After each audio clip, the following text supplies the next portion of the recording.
श्री वाहिगुरु साहिब जी। एक ओंकार सतनाम करता पुरख निर्भय निर्वैर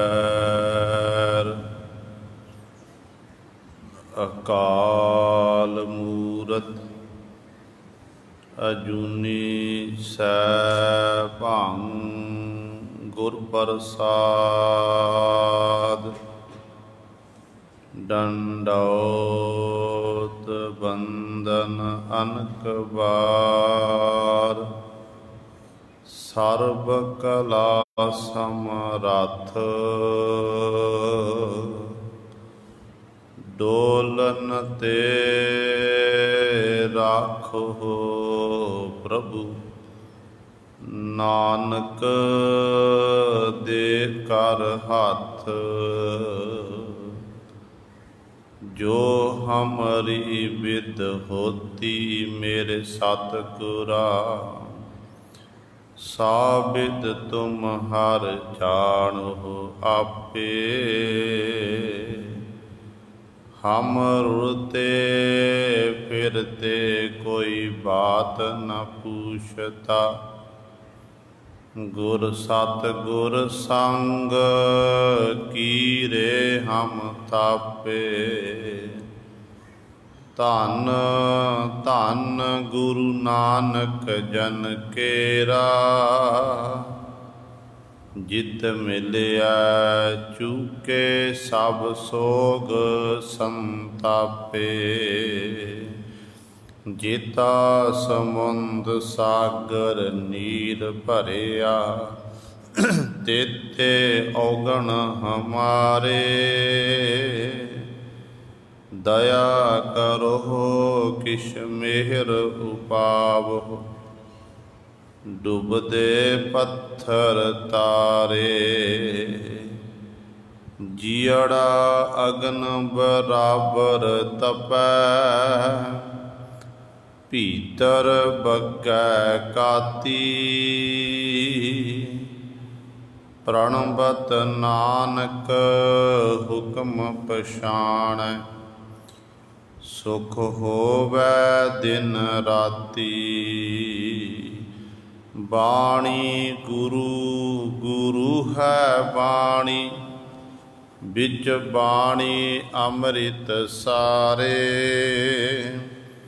गुर बाणी कहै सेवक जन मानै परतख गुरु निस्तारे। सो कहो टल गुर सेविया अहनिस सहज सुभाए। दर्शन परसिया गुरु कै जन्म मरण दुख जाए। होवै सिफत खसामदी नूर अरसो कुरसो झटिया।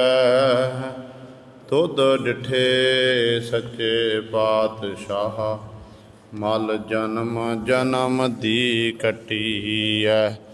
सज्जन सच्चा पातशाह सिरसा हांद साहो।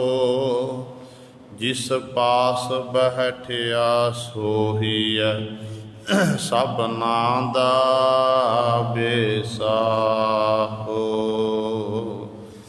सतनाम श्री वाहिगुरु साहिब जी। मारू महला पंजवा घर चौथा। एक ओंकार सतगुर प्रसाद। ओंकार उत्पत्ति किया दिनस सब राती। बाण तृण त्रिभुवन पाणी। चार वेद चारे खाणी। ओंकार उत्पत्ति किया दिनस सब राती। बण तृण त्रिभुवन पाणी। चार वेद चारे खाणी। खंड दीप सब लोआ। एक कवावै ते सब होआ। करण हारा बूझो रे। सतगुर मिलै तां सूझै रे रहाओ। त्रैगुण किया पसारा। नरक सुरग अवतारा। हो मैं आवै जाई। मन टिकण न पावै राई। वाज गुरु गवारा। मिल सतगुर निस्तारा। हों हों कर्म कमाणे। ते ते बंद गलाणे। मेरी मेरी धारी। ओहा पैर लोहारी। सो गुर मिल एक पछाणै। जिस होवै भाग मथाणै। सो मिलिया जे हर मन भाया। सो भूला जे प्रभु भुलाया। नह आपो मूर्ख ज्ञानी। जे करावै सो नाम बखानी। तेरा अंत न पारा बारा। जन नानक सद बलिहारा। नह आपो मूर्ख ज्ञानी।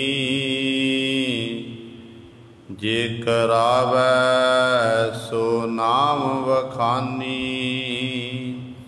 तेरा अंत न पारा बारा। जन नानक सद बलिहारा। वाहिगुरु जी का खालसा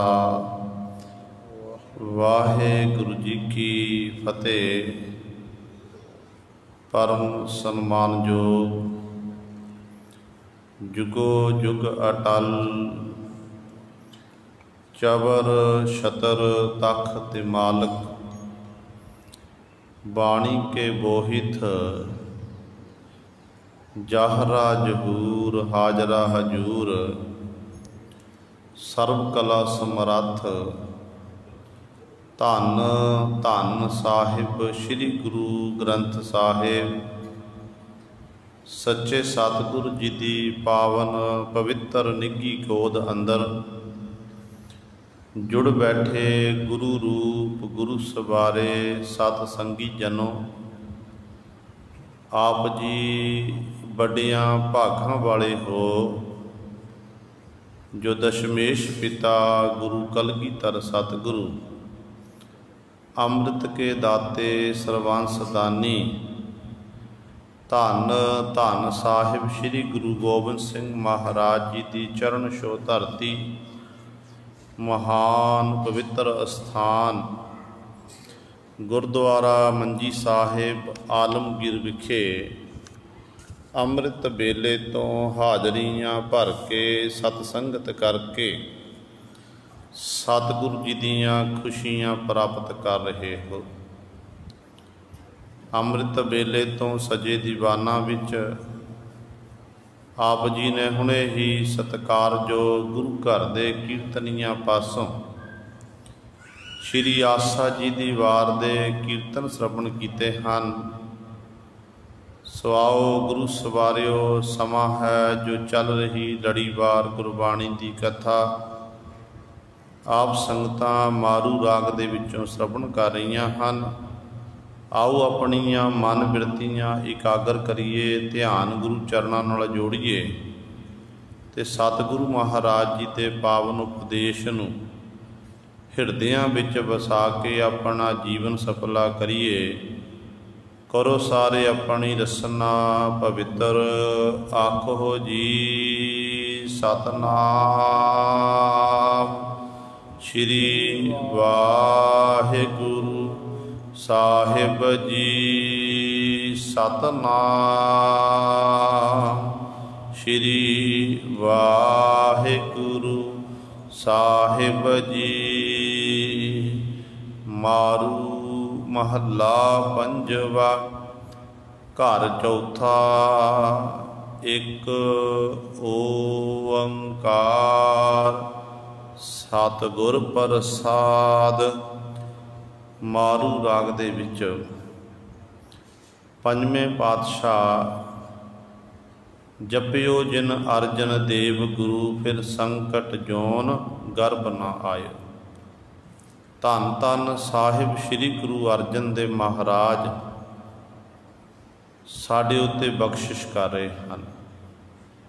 ये पावन शब्द सतगुरां दे पावन अंक 1003 तो प्रारंभ हुंदा है ते 1004 ते जाके इस पावन शब्द की समाप्ति है। घर चौथा। चौथे घर सुरताल विच सतगुरु जी ने यह पावन शब्द उच्चारण किया है। ते शब्द प्रारंभ करने तो पहला पातशाह जी मंगलाचरण करते ने। एक ओंकार सतगुर प्रसाद। परमात्मा एक है। ओंकार प्रकाश रूप है। सत सदा रहने वाला, गुर अज्ञानता नूं खत्म करके ज्ञान का प्रकाश करने वाला, प्रसाद आनंद स्वरूप है, स्वादां तो परे है। ऐसा परमेश्वर किवें प्राप्त हुंदा है? सतगुरां दी प्रसाद किरपा सदका, सतगुरां दी मेहर सदका इहो जिहा परमेश्वर प्राप्त हुंदा है। ओंकार उत्पत्ति किया दिनस सब राती। अज दे इस पावन शब्द द्वारा धन गुरु अर्जन देव महाराज जी सानू उपदेश दे रहे हैं, क्योंकि जग्यासू सिखा ने, जग्यासू जना ने सतगुरां दे चरनां च अरदास बेनती की कि पातशाह जी आप जी कृपा करके दसो इस संसार की उत्पत्ति किवें होई है, दिन रात किवें बने ने, जिन्ने भी जंगल है, घाह कख है, ये सारे ही किवें बने ने, जिन्ने भी सतगुरु धर्म ग्रंथ इत्यादि ने, आप जी कृपा करके रहमत करके दसो, सानू चंगी तरह समझाना करो। फिर सतगुरु जी ने शब्द उच्चारण किया। रहाऊ वाली पंक्ति च सतगुरु जी वचन करते, सिखा ने सवाल किया तो पातशाह कहन लगे, करना हारा बूझ हो रे, सतगुर मिलै तां सूझै रे। कहन लगे जीव दे वस की गल नहीं है, जिहड़ा करनहार परमेश्वर है, जिहड़ा आप करदा जीवा पासों करवा रहा है, वो परमेश्वर वाहिगुरु ही इहदे बाबत जानदा है कि किवें उन्हें संसार नूं बनाना कीता है। जिन्ने भी लोग ने, कल्ले इस संसार की गल नहीं है। हिंदू मत अनुसार 3 लोक मन्ने गए ने, इन्हां दी पुरियां ने, ब्रह्मपुरी, विष्णुपुरी, स्वर्गपुरी, ते इन्हां दी पुरियां मन्नियां गईयां ने। ਤੇ ਮੁਸਲਮਾਨ ਮਤ ਅਨੁਸਾਰ 14 ਤਬਕ ਮੰਨੇ ਗਏ ਨੇ, 14 ਲੋਕ। ਤੇ ਸਤਿਗੁਰੂ ਗੁਰੂ ਨਾਨਕ ਸਾਹਿਬ ਮਹਾਰਾਜ ਨੂੰ ਪੁੱਛੀਏ ਤੇ ਗੁਰੂ ਨਾਨਕ ਪਾਤਸ਼ਾਹ ਕਹਿੰਦੇ ਨਹੀਂ, ਤੁਸੀਂ ਤਿੰਨਾਂ ਲੋਕਾਂ ਦੀ ਗੱਲ ਕਰਦੇ ਨੇ, ਤੁਸੀਂ 14 ਤਬਕਾਂ ਦੀ ਗੱਲ ਕਰਦੇ ਹਨ। ਪਰ ਪਰਮਾਤਮਾ ਵਾਹਿਗੁਰੂ ਦੇ ਦਰ 'ਤੇ ਤਾਂ ਉਹਦਾ ਪਸਾਰੇ ਦਾ ਕੋਈ ਅੰਤ ਨਹੀਂ ਹੈ। ਉਹਨਾਂ ਲੱਖਾਂ ਹੀ ਪਤਾਲ, ਲੱਖਾਂ ਹੀ ਆਕਾਸ਼ ਬਣਾ ਦਿੱਤੇ। ਉਹ ਤੋਂ ਵੀ ਪਰੇ ਤੋਂ ਪਰੇ ਹੈ। ਜਿਹੜੇ ਭਾਲਣ ਦੀ ਕੋਸ਼ਿਸ਼ ਕਰਦੇ ਨੇ ਉਹ ਥੱਕ ਕੇ ਹਾਰ ਕੇ ਬੈਠ ਜਾਂਦੇ ਨੇ, ਤੇ ਪਰਿਪੂਰਨ ਪਰਮਾਤਮਾ ਦੇ ਪਸਾਰੇ ਦਾ ਕੋਈ ਅੰਤ ਨਹੀਂ ਹੈ। ਤੇ ਪਾਤਸ਼ਾਹ ਨੇ ਸ਼ਬਦ ਉਚਾਰਿਆ, ਪਾਤਾਲਾ ਪਾਤਾਲ, ਲੱਖ ਆਗਾਸਾ ਆਗਾਸ, ਓੜਕ ਓੜਕ ਭਾਲ ਥੱਕੇ, ਵੇਦ ਕਹਿਣ ਇੱਕ ਬਾਤ, ਸਹਿਸ 18 ਹੈ, ਕਹਿਣ ਕਤੇਬਾ, ਅਸਲੂ ਇੱਕ ਧਾਤ, ਲੇਖਾ ਹੋਏ ਤਾਂ ਲਿਖੀਐ, ਲੇਖਾ ਹੋਏ ਵਿਨਾਸ਼, ਨਾਨਕ ਵੱਡਾ ਆਖੀਐ ਆਪੇ ਜਾਣਿਆ। ਨਾਨਕ ਗੁਰੂ ਜੀ ਉਚਾਰਨ ਕਰਦੇ, ਕਹਿੰਦੇ ਭਾਈ ਉਸ ਮਾਲਕ ਨੂੰ ਵੱਡਾ ਆਖਿਆ ਜਾਂਦਾ, ਉਹ ਵਾਹਿਗੁਰੂ ਆਪ ਹੀ ਜਾਣਦਾ ਹੈ, ਉਹਦੇ ਬਾਬਤ ਕੋਈ ਦੱਸ ਨਹੀਂ ਸਕਦਾ ਹੈ। ਇਸ ਕਰਕੇ ਗੁਰੂ ਸਵਾਰਿਓ ਇੱਥੇ ਸਤਿਗੁਰੂ ਕਹਿੰਦੇ ਕਰਨਾ ਹਾਰੈ ਬੁੱਝ ਹੋਰੇ, ਕਿ ਭਾਈ ਕਰਨ ਹਾਰ ਦਾ ਪਰਮੇਸ਼ਰ ਵਾਹਿਗੁਰੂ ਹੈ, ਉਹਦੇ ਬਾਅਦ ਕੋਈ ਬੁੱਝ ਸਕਦਾ, ਜਾਣ ਸਕਦਾ ਹੈ ਕਿ ਉਹਨਾਂ ਕਿਵੇਂ ਇਹ ਸੰਸਾਰ ਦੀ ਉਤਪਤੀ ਕੀਤੀ, ਸੰਸਾਰ ਨੂੰ ਪੈਦਾ ਕੀਤਾ, ਸੰਸਾਰ ਦੀ ਫਿਰ ਲਹਿਤਾ ਵੀ ਕਰਦਾ ਹੈ, ਸਮੇਂ ਸਮੇਂ ਅਨੁਸਾਰ ਜਿੰਨੇ ਵੀ ਜੀਵ ਜੰਤੂ ਪੈਦਾ ਕੀਤੇ ਨੇ ਉਹਨਾਂ ਦੀ ਪ੍ਰਤਪਾਲਣਾ ਵੀ ਕਰਦਾ ਹੈ, ਹਰ ਇੱਕ ਨੂੰ ਰੋਜੀ ਰੋਟੀ ਦਿੰਦਾ ਹੈ। ਇਹਦੇ ਬਾਬਤ ਕੋਈ ਜਾਣ ਸਕਦਾ ਹੈ? ਤੇ ਪਾਤਸ਼ਾਹ ਕਹਿੰਦੇ ਨਹੀਂ, ਹਾਂ ਇੱਕ ਤਰੀਕਾ ਹੈ, ਜੇ ਗੁਰੂ ਵਾਲੇ ਬਣ ਗਏ ਨਾ, ਗੁਰੂ ਨੇ ਉਹ ਮਾਰਗ ਦੱਸ ਦੇਣਾ, ਰਸਤਾ ਦੱਸ ਦੇਣਾ ਕਿ ਜਿਸ ਰਸਤੇ 'ਤੇ ਚੱਲ ਕੇ ਸਾਨੂੰ ਪਰਮੇਸ਼ਰ ਦੇ ਜਿਹੜੇ ਕੁਝ ਕੁ ਗੁੱਝੇ ਭੇਦ ਨੇ ਨਾ, ਉਹਦੇ ਬਾਅਦ ਸਾਨੂੰ ਗਿਆਨ ਹੋ ਜਾਵੇਗਾ। ਅੰਤ ਨਹੀਂ ਪਾਇਆ ਜਾ ਸਕਦਾ, ਇਹ ਸੱਚ ਹੈ, ਉਹ ਤਾਂ ਬੇਅੰਤ ਹੈ, ਉਹਦੇ ਬਾਬਤ ਕੋਈ ਦੱਸ ਨਹੀਂ ਸਕਦਾ। ਪਰ ਗੁਰੂ ਵਾਲੇ ਬਣ ਕੇ ਗੁਰੂ ਸਾਹਿਬ ਨੇ ਮਾਰਗ ਦੱਸਣਾ, ਫਿਰ ਸਤਿਗੁਰ ਮਿਲਿਆ ਤਾਂ ਸੂਝੈ ਰੇ। ਜੇ ਸਤਿਗੁਰੂ ਮਿਲ ਜਾਣ, ਸਤਿਗੁਰ ਦੀ ਪ੍ਰਾਪਤੀ ਹੋ ਜਾਵੇ, ਫਿਰ ਕਹਿੰਦੇ ਉਹ ਜਿਹੜਾ ਵਾਹਿਗੁਰੂ ਹੈ, ਪਰਮੇਸ਼ਰ ਹੈ, ਜੋ ਨਿਰੰਕਾਰ ਆਕਾਰ ਤੋਂ ਰਹਿਤ ਆਖਿਆ ਜਾਂਦਾ ਹੈ, ਉਸ ਮਾਲਕ ਵਾਹਿਗੁਰੂ ਦੇ ਜਿਹੜਾ ਪਸਾਰਾ ਇਹ ਫੈਲਾਇਆ ਹੋਇਆ, ਉਹਦੇ ਬਾਬਤ ਕੁਝ ਕੁ ਗਿਆਨ ਹੋ ਸਕਦਾ ਹੈ। ਫਿਰ ਜੀਵ ਗਿਆਨੀ ਬਣ ਸਕਦਾ ਹੈ, ਜੀਵ ਨੂੰ ਪਤਾ ਲੱਗ ਸਕਦਾ ਹੈ। ਕਹਿੰਦੇ ਸੰਸਾਰ ਦੀ ਉਤਪਤੀ ਕਿਵੇਂ ਹੋਈ ਹੈ, ਤੇ ਸਤਿਗੁਰੂ ਕਹਿੰਦੇ ਨੇ ਓੰਕਾਰ ਉਤਪਾਤੀ, ਕੀਆ ਦਿਨਸ ਸਭ ਰਾਤੀ। ਓੰਕਾਰ, ਜਦੋਂ ਵੀ ਆਪਾਂ ਗੁਰੂ ਗ੍ਰੰਥ ਸਾਹਿਬ ਮਹਾਰਾਜ ਦੀ ਪਾਵਨ ਬਾਣੀ ਪੜ੍ਹਾਂਗੇ, ਆਰੰਭਤਾ ਦੇ ਵਿੱਚ ਸਤਿਗੁਰੂ ਜੀ ਇੱਕ ਓੰਕਾਰ ਦੀ ਗੱਲ, ਇੱਕ ਏਕਾ ਵੱਖਰਾ ਤੇ ਓੰਕਾਰ ਵੱਖਰਾ। ਭਾਵ ਜਦੋਂ ਆਰੰਭਤਾ ਹੋਈ ਜਪਜੀ ਸਾਹਿਬ ਤੋਂ, ਮੂਲ ਮੰਤਰ ਤੋਂ ਸਤਿਗੁਰੂ ਆਰੰਭਤਾ ਕੀਤੀ, ਤੇ ਪਾਤਸ਼ਾਹ ਨੇ ਸਭ ਤੋਂ ਪਹਿਲਾਂ ਏਕਾ ਪਾਇਆ, ਫਿਰ ਗੁਰੂ ਸਾਹਿਬ ਨੇ ਅੱਗੇ ਓੰਕਾਰ ਪਾਉਣਾ ਕੀਤਾ। ਓੰਕਾਰ ਜਿਹੜਾ ਮੁੱਖ ਹੈ, ਸਤਿਗੁਰੂ ਜੀ ਨੇ ਖੁੱਲ੍ਹਾ ਰੱਖਣਾ ਕੀਤਾ। ਆਮ ਤੌਰ 'ਤੇ ਆਪਾਂ ਗੁਰਮੁਖੀ ਦੇ ਵਿੱਚ, ਪੰਜਾਬੀ ਭਾਸ਼ਾ ਦੇ ਵਿੱਚ ਆਪਾਂ ਜਦੋਂ 35 ਅੱਖਰ ਪੜ੍ਹਦੇ ਹਾਂ, ਊੜਾ ਆੜਾ, ਤੇ ਊੜੇ ਦਾ ਮੁੱਖ ਬੰਦ ਹੁੰਦਾ ਹੈ। ਪਰ ਜਦੋਂ ਆਪਾਂ ਗੁਰਬਾਣੀ ਪੜ੍ਹਾਂਗੇ, ਗੁਰਬਾਣੀ ਵਿੱਚ ਜਦੋਂ ਆਰੰਭਤਾ ਹੋਵੇਗੀ, ਤੇ ਜਦੋਂ ਫਿਰ ਇੱਕ ਓੰਕਾਰ ਆਵੇਗਾ, ਤੇ ਸਤਿਗੁਰੂ ਨੇ ਊੜੇ ਦਾ ਮੁੱਖ ਖੁੱਲ੍ਹਾ ਰੱਖ ਦਿੱਤਾ। ਕਾਰਨ ਕੀ ਸੀ, ਕਿਉਂ ਸਤਿਗੁਰੂ ਨੇ ਖੁੱਲ੍ਹਾ ਰੱਖਣਾ ਕੀਤਾ? ਕੀ ਸਤਿਗੁਰੂ ਕੋਲ, ਪਾਤਸ਼ਾਹ ਕੋਲ ਸਿਹਾਈ ਮੁੱਕ ਗਈ ਸੀ?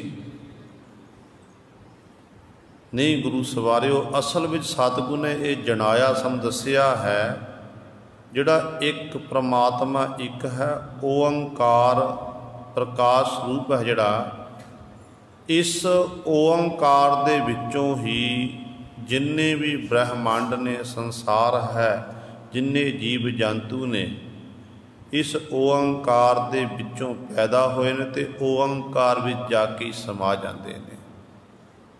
जिन्ने भी आपां लोकां दी गल करिए, चाहे स्वर्ग लोक है, पताल लोक है, ते इस तरह मात लोक है, जिन्ने भी जो कुछ आपां देख रहे सारा इस ओंकार दे विच ही समाया होया है।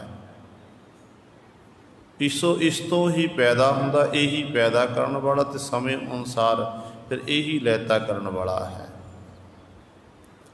इस करके पातशाह कहते उस ओंकार एक निरंकार ने, उतों ही कहते उत्पत्ति इस संसार की उत्पत्ति हुई है, भाव जीव जंतु बने संसार बनया है। ते उसे परमात्मा ने किया दिनस सब राती, ते दिन ते रात भी उस वाहिगुरु दे बनाए हुए ने। ते जिन्ना भी दिन रात ते बण तृण त्रे भवन पाणी, चार वेद चारे खाणी। बण जंगल, तृण जिन्ना भी जंगल का घाह कख है, त्रे भवन तीन लोक, पानी इत्यादक, ये सब कुछ उस परमात्मा का पैदा किया होया। ते चार वेद चार खाने।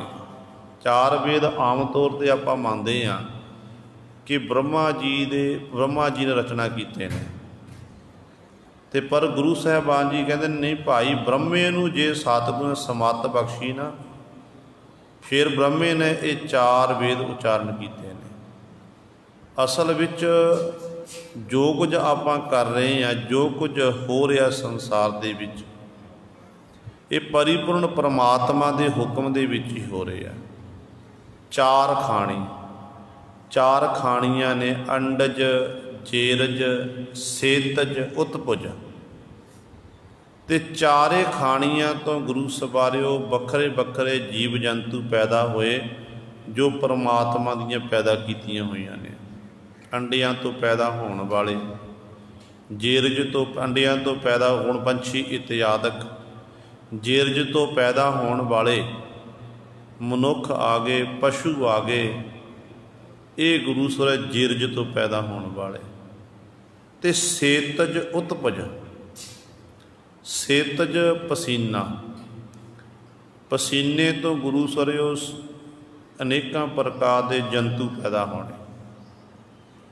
जिमें इशनान ना करिए, इशनान ना करन दे नाल कई बारी ऐसा हुंदा शरीर की आपां सफाई ना रखीए तो शरीर दे विचों गुरु सर जीआ जंत पैदा हो जाता है। जूआं पै जाणियां इत्यादि होर अनेकों प्रकार दे, ये सारे सेतज भाव पसीने तो पैदा होने वाले। चौथे ने उत्पज, कुछ समय लिए पैदा होंदे फिर खत्म हो जाते हैं, अपने आप पैदा होंदे ते अपने खत्म हो जाते। जिन्हां दी बड़ी थोड़ी उम्र होंदी है, जिवें बरखा पैण ते गंडोए इत्यादि पैदा होंदे ने, भवक्कड़ पैदा होंदे ने, होर अनेकां जंतु पैदा होंदे हन। ये चार खाणियां परिपूर्ण परमात्मा दीयां बनाईयां होईयां ने। उस वाहिगुरु ने ये सृष्टि की सिरजना की, तो उसने ही ये गुरु से सब कुछ पैदा किया। जिमें आप जपजी साहिब की पावन बाणी पढ़ते हैं, 21वीं पौड़ी में पातशाह जी बचन करते हैं कि किव कर आखा किव सा लाही, क्यों बारनी किव जाना।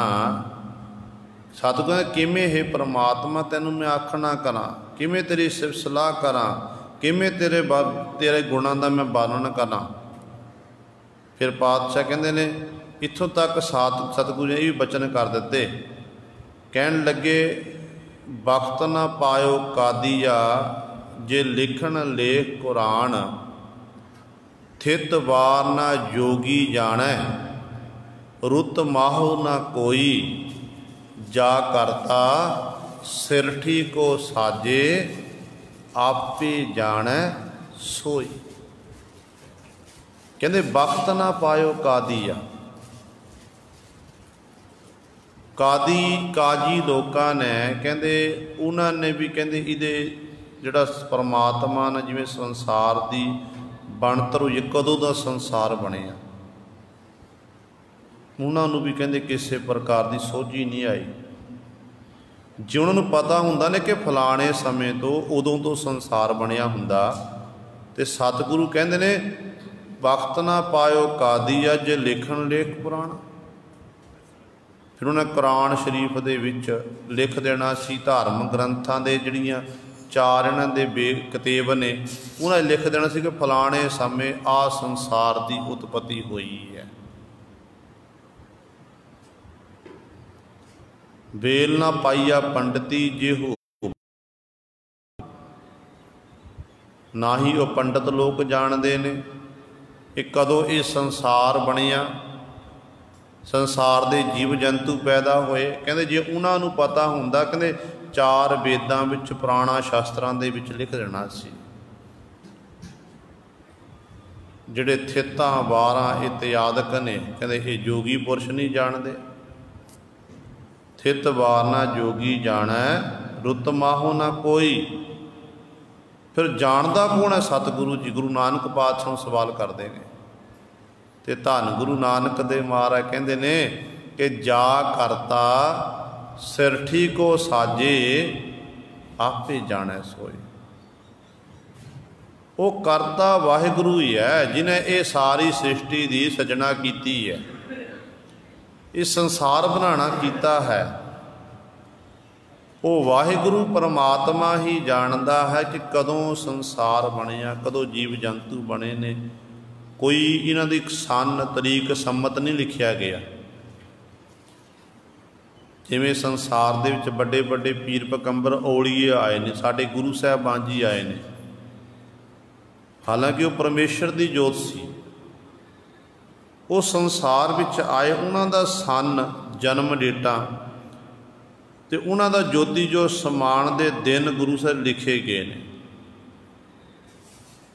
ਪਰ ਪਰਿਪੂਰਨ ਪਰਮਾਤਮਾ ਤੇ ਪਰਮਾਤਮਾ ਦੀ ਬਣਾਈ ਹੋਈ ਕੁਦਰਤ, ਇਹ ਸੰਸਾਰ, ਇਹਦੇ ਬਾਬਤ ਕੋਈ ਨਹੀਂ ਦੱਸ ਸਕਦਾ। ਉਹ ਪਰਮਾਤਮਾ ਵਾਹਿਗੁਰੂ ਹੀ ਜਾਣਦਾ ਹੈ। ਫਿਰ ਜੋਗੀ ਪੁਰਸ਼ਾਂ ਨੇ ਸਵਾਲ ਕਰਤਾ, ਕਹਿਣ ਲੱਗੇ ਪਾਤਸ਼ਾਹ ਆਪ ਜੀ ਨੇ ਇਹ ਆਖ ਦਿੱਤਾ ਕਿ ਜਾ ਕਰਤਾ ਸਿਰਠੀ ਕੋ ਸਾਜੇ, ਆਪੇ ਜਾਣੈ ਸੋਈ। ਫਿਰ ਉਹਦੀ ਸਿਫਤ ਸਲਾਹ ਕਿਵੇਂ ਕਰੀਏ, ਕਿਵੇਂ ਉਹਨੂੰ ਚੇਤੇ ਕਰੀਏ? ਤੇ ਧੰਨ ਗੁਰੂ ਨਾਨਕ ਦੇ ਮਹਾਰਾਜ ਫਿਰ ਅੱਗੇ ਬਚਨ ਕਰਦੇ ਨੇ ਅਗਲੀ ਪੰਕਤੀ 'ਚ, ਜਾ ਕਰਤਾ ਸਿਰਠੀ ਕੋ ਸਾਜੇ, ਆਪੇ ਜਾਣੈ ਸੋਈ। ਕਿਵ ਕਰ ਆਖਾ ਕਿਵ ਸਾਲਾਹੀ, ਕਿਉਂ ਬਰਨੀ ਕਿਵ ਜਾਣਾ। हे ਮਾਲਕ ਜੀ, ਫਿਰ ਮੈਂ ਤੈਨੂੰ ਕਿਵੇਂ ਤੇਰੇ ਗੁਣਾਂ ਨੂੰ ਆਖਣਾ ਕਰਾਂ, ਕਿਵੇਂ ਤੇਰੀ ਸਿਫਤ ਸਲਾਹ ਕਰਾਂ। ਤੇ ਮੇਰੇ ਕੋਲ ਪੁਰਾਤਨ ਮਾਲਕ ਜੀ ਉਹ ਬੁੱਧੀ ਨਹੀਂ ਹੈ, ਆਪ ਜੀ ਬਖਸ਼ਿਸ਼ ਕਰੋ। ਤੇ ਸਤਿਗੁਰੂ ਕਹਿੰਦੇ ਕਿਵ ਕਰ ਆਖਾ ਕਿਵ ਸਾਲਾਹੀ, ਕਿਉਂ ਬਰਨੀ ਕਿਵ ਜਾਣਾ। ਕਹਿੰਦੇ ਇਸ ਤਰ੍ਹਾਂ ਹੈ ਮਾਲਕ ਜੀ, ਕਿਵੇਂ ਤੈਨੂੰ ਵਰਣਨ ਕਰਾਂ, ਕਿਵੇਂ ਮੈਂ ਤੇਰੇ ਬਾਬਤ ਜਾਣ ਸਕਾਂ। ਤੇ ਧੰਨ ਗੁਰੂ ਨਾਨਕ ਦੇ ਮਹਾਰਾਜ ਕਹਿੰਦੇ ਬਸ ਇੱਕ ਗੱਲ ਯਾਦ ਰੱਖੋ ਕਿ ਪਰਿਪੂਰਨ ਪਰਮਾਤਮਾ ਬੇਅੰਤ ਹੈ, ਉਹਦੇ ਗੁਣ ਆਪਾਂ ਗਾਉਣੇ ਨੇ, ਉਹਦੀ ਸਿਫਤ ਸਲਾਹ ਕਰਨੀ ਹੈ। ਪਰ ਜੇ ਕੋਈ ਸੋਚੇ ਕਿ ਉਸ ਮਾਲਕ ਦੇ ਆਪਾਂ ਗੁਣਾਂ ਦਾ ਅੰਤ ਪਾ ਲਵਾਂਗੇ, ਤੇ ਕਹਿੰਦੇ ਇਹ ਬਹੁਤ ਵੱਡੀ ਗਲਤਫਹਿਮੀ ਹੈ। ਇਸ ਕਰਕੇ ਇਹ ਭਾਈ ਸਤਿਗੁਰੂ ਕਹਿੰਦੇ ਨੇ ਬਾਣ ਤ੍ਰਿਣ ਤ੍ਰੇ ਭਵਨ ਬਾਣੇ, ਦਿਨ ਰਾਤ ਉਹਦੇ ਬਣਾਏ ਨੇ। ਜੰਗਲ ਹੈ, ਜਿੰਨਾ ਵੀ ਜੰਗਲਾਂ ਤ੍ਰਿਣ ਘਾਹ ਕੱਖ ਹੈ, 3 ਭਵਨ ਹਨ, ਪਾਣੀ ਇਤਿਆਦਿਕ ਹੈ। ਇਹ ਸਾਰੇ ਕਹਿੰਦੇ ਉਸ ਮਾਲਕ ਤੋਂ ਪੈਦਾ ਹੋਏ ਨੇ, ਮਾਲਕ ਨੇ ਬਣਾਏ ਨੇ। ਅਰਬਦ ਨਰਬ ਧੁੰਦੂ ਕਾਰਾ, ਉਹ ਮਾਲਕ ਵਾਹਿਗੁਰੂ ਇਸ ਤਰ੍ਹਾਂ ਦਾ ਹੈ। 4 ਵੇਦ 4 ਖਾਣੇ, 4 ਵੇਦ ਹਨ, 4 ਖਾਣੀਆਂ ਹਨ, ਇਹ ਵੀ ਉਸ ਮਾਲਕ ਦੀਆਂ ਪੈਦਾ ਕੀਤੀਆਂ ਹਨ। ਖੰਡ ਦੀਪ ਸਭ ਲੋਆ, ਏਕ ਕਵਾਵੈ ਤੇ ਸਭ ਹੋਆ। ਸਤਿਗੁਰੂ ਜੀ ਬਚਨ ਕਰਦੇ ਖੰਡ ਦੀਪ ਸਭ ਲੋਆ। 9 ਖੰਡ ਪ੍ਰਿਥਵੀ ਮੰਨੀ ਗਈ ਹੈ, 7 ਦੀਪ ਹਨ, ਤੇ ਜਿੰਨੇ ਵੀ ਹੋਰ ਲੋਕ ਹਨ ਏਕ ਕਵਾਵੈ ਤੇ ਸਭ ਹੋਆ। ਇੱਕ ਵਾਹਿਗੁਰੂ ਪਰਮਾਤਮਾ ਤੋਂ ਹੀ ਇਹ ਪੈਦਾ ਹੋਏ ਨੇ। ਉਹੀ ਵਾਹਿਗੁਰੂ ਇਹਨੂੰ ਬਣਾਉਣ ਵਾਲਾ ਹੈ। ਧੰਨ ਗੁਰੂ ਨਾਨਕ ਦੇਵ ਮਹਾਰਾਜ ਦਾ ਇੱਕ ਪੌੜੀ ਜਪਜੀ ਸਾਹਿਬ ਦੀ ਪਾਵਨ ਬਾਣੀ ਦੇ ਵਿੱਚ, ਜਿਹਦੇ ਵਿੱਚ ਸਤਿਗੁਰੂ ਜੀ ਸਾਨੂੰ ਪਾਵਨ ਉਪਦੇਸ਼ ਦੇ ਕੇ ਸਮਝਾ ਰਹੇ ਨੇ। ਤੇ ਪਾਤਸ਼ਾਹ ਕਹਿੰਦੇ ਨੇ, ਜੇ ਜੁਗ ਚਾਰੇ ਆਰਜਾ ਹੋਰ ਦਸੂਣੀ ਹੋਏ, ਨਵਾ ਖੰਡਾਂ ਵਿੱਚ ਜਾਣੀਐ ਨਾਲ ਚੱਲੈ ਸਭ ਕੋਏ। ਚੰਗਾ ਨਾਉ ਰਖਾਏ ਕੈ ਜਸ ਕੀਰਤ ਜਗ ਲੇ। ਜੇ ਤਿਸ ਨਦਰ ਨਾ ਆਵੇ ਤਾਂ ਬਾਤ ਨਾ ਪੁੱਛੈ ਕਿ। ਗੁਰੂ ਨਾਨਕ ਸਾਹਿਬ ਮਹਾਰਾਜ ਬਚਨ ਕਰਦੇ ਨੇ ਕਿ ਜੇ ਜੁਗ ਚਾਰੇ ਆਰਜਾ, ਚਾਰ ਯੁੱਗ ਮੰਨੇ ਗਏ ਨੇ, ਸਤਯੁਗ, ਤ੍ਰੇਤਾ, ਦੁਆਪਰ, ਕਲਯੁਗ। ਕਹਿੰਦੇ ਐਨੀ ਮੇਰੀ ਆਰਜਾ ਉਮਰ ਹੋ ਜਾਵੇ। ਜੇ ਜੁਗ ਚਾਰੇ ਆਰਜਾ ਹੋਰ ਦਸੂਣੀ ਹੋਏ, ਇਹ ਤੋਂ ਕਹਿੰਦੇ ਦਸੂਣੀ 10 ਗੁਣਾ ਹੋਰ ਵੱਧ ਉਮਰ ਹੋ ਜਾਵੇ। ਐਨੀ ਲੰਬੇਰੀ ਮੈਂ ਉਮਰ ਭੋਗਣਾ ਕਰਾਂ। ਤੇ ਇੱਥੋਂ ਤੱਕ ਨਵਾ ਖੰਡਾਂ ਵਿੱਚ ਜਾਣੀ ਹੈ। ਕਹਿੰਦੇ 9 ਖੰਡ ਪ੍ਰਿਥਵੀ ਧਰਤੀ ਮੰਨੀ ਗਈ ਹੈ। ਮਨ ਧਰਤੀ ਦੇ ਕੋਨੇ ਜਿੱਧਰਲੇ ਪਾਸੇ ਜਾਵਾਂ ਉੱਧਰ ਮੈਨੂੰ ਸਲਾਮਾਂ ਹੋਣ, ਉੱਧਰਲੇ ਪਾਸੇ ਮੈਨੂੰ ਸਜਦਾ ਹੋਣ, ਤੇ ਇਸ ਤਰ੍ਹਾਂ ਮੇਰਾ ਮਾਣ ਸਨਮਾਨ ਮਿਲੇ। ਤੇ ਜਿੱਧਰ ਨੂੰ ਮੈਂ ਤੁਰਾਂ ਮੇਰੇ ਨਾਲ ਹੀ ਸਾਰੇ ਲੋਕ ਤੁਰ ਪੈਣ। ਇੱਕ ਵਾਰੀ ਮੈਂ ਹੁਕਮ ਕਰ ਦੇਵਾਂ ਤੇ ਸਾਰੇ ਸੰਸਾਰ ਦੇ ਲੋਕ ਮੇਰੇ ਮਗਰ ਮਗਰ ਤੁਰ ਪੈਣ। ਔਰ ਇੰਨਾ ਮੇਰਾ ਸਤਿਕਾਰ ਹੋਵੇ, ਇੰਨਾ ਮੇਰਾ ਜ਼ੋਰ ਹੋਵੇ, ਤਾਕਤ ਹੋਵੇ ਮੇਰੇ ਵਿੱਚ। ਨਵਾ ਖੰਡਾ ਵਿੱਚ ਜਾਣੀਐ ਨਾਲ ਚੱਲੈ ਸਭ ਕੋਏ। ਚੰਗਾ ਨਾਉ ਰਖਾਏ ਕੈ ਜਸ ਕੀਰਤ ਜਗ ਲੇ। ਚੰਗਾ ਨਾਵਣਾ ਖੱਟ ਲਿਆ ਸੰਸਾਰ ਦੇ ਵਿੱਚ, ਪ੍ਰਸਿੱਧ ਹੋ ਗਏ ਆ। ਬੱਚੇ ਤੋਂ ਲੈ ਕੇ ਬਜ਼ੁਰਗਾਂ ਤੱਕ, ਨੌਜਵਾਨ ਤੱਕ ਸਾਰੇ ਹੀ ਕਹਿੰਦੇ ਮੇਰੀ ਸਿਫਤ ਕਰਨ, ਵਡਿਆਈ ਕਰਨ, ਸਾਰੇ ਜਾਣਦੇ ਹੋਣ। ਪਰ ਸਤਿਗੁਰੂ ਅਗਲੀ ਪੰਕਤੀ 'ਚ ਬਚਨ ਕਰਦੇ ਨੇ, ਕਹਿੰਦੇ ਚੰਗਾ ਨਾਮ ਰਖਾਏ ਕੈ ਜਸ ਕੀਰਤ ਜਗ ਲੇ। ਜਗਤ ਵਿੱਚ ਕੀਰਤੀ ਪ੍ਰਾਪਤ ਕਰ, ਵਡਿਆਈ ਪ੍ਰਾਪਤ ਕਰ ਲਵੇ। ਜੇ ਤਿਸ ਨਦਰ ਨਾ ਆਵੇ ਤਾਂ ਬਾਤ ਨਾ ਪੁੱਛੈ ਕਿ।